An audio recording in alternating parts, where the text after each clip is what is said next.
ओं रथारूढ गच्छन् पथि मिलित भूदेव पटलै स्तुति प्रादुर्भावं प्रतिपदमुपाकर्ण्य सदय दया सिन्धुर्बन्धुं सकल जगतं सिन्धुसुतया जगन्नाथ स्वामी नयन पथगामी भवतु मे। आज विश्व प्रसिद्ध रथयात्रा महाप्रभु श्री जगन्नाथंकर तांकर रथयात्रा अनुष्ठित होउची।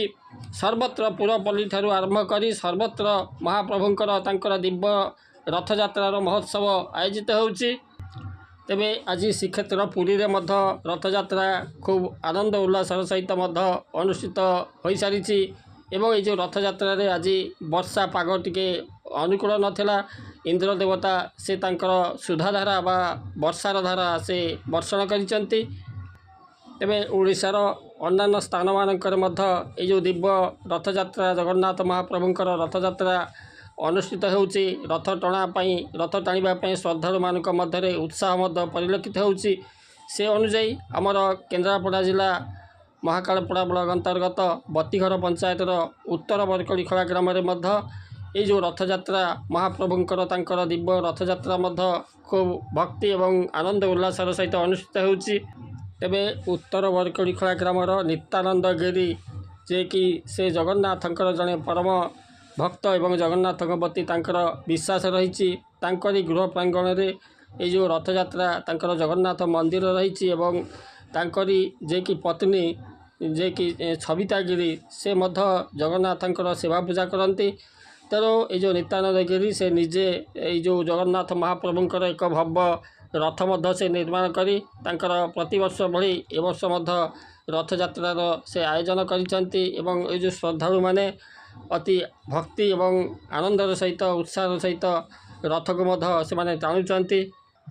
आज दिन सारा वर्षा होते ये जो संध्या बेलू जिते बड़े रथ टणा होउची से समय वर्षा टिके बंद होगा द्वारा एमाने रथ को खूब आनंद उल्लासर सहित से टाणी नेबारे सक्षम होउचंती। रथयात्रा रथर टिके दौड़ी धरिबापी दौड़ी धरी रथ टाणीबापी समस्त मध्य एक प्रकार उत्साह मध्य परिलक्षित होता है। कारण रथयात्रा रे महाप्रभुंकर दर्शन करने सहित रथ दौड़ी धरी रथ टाणिले जीवनर समस्त पाप विनाश हो बोली समस्तंकर गोटे विश्वास रही भक्त मानकर। तेणु रथरे ये जगन्नाथ वामन रूप में दर्शन देउचंती। रथे तु वामन दृष्टा पुनर्जन्म न विद्यते से कहुए। रथरे जगन्नाथ को वामन कहुए। आषाढ़ मासरे भगवान विष्णुंकर 12 मासरे 12 नाम से अनुसार आषाढ़ मासरे भगवान विष्णु बा जगन्नाथंकर नाम होची वामन।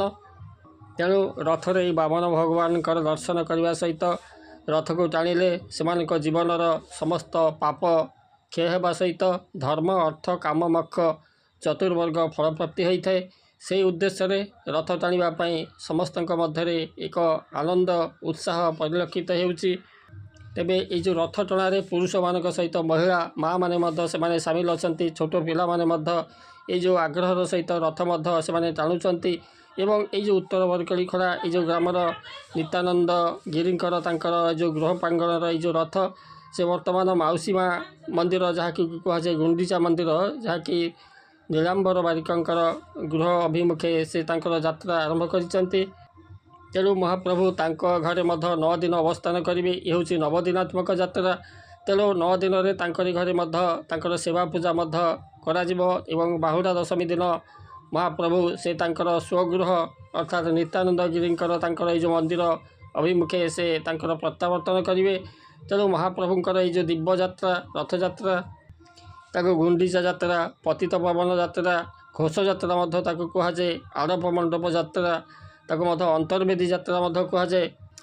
रथारूढ़ गच्छन् पथि मिलित भूदेव पटलै स्तुति प्रादुर्भावं प्रतिपदमुपाकर्ण्य सदय दया सिन्धुर्बन्धुं सकल जगतं सिन्धुसुतया जगन्नाथ स्वामी नयन पथगामी भवतु मे। महाप्रभु जगन्नाथ समस्तंकर कल्याण करंतु। जय जगन्नाथ।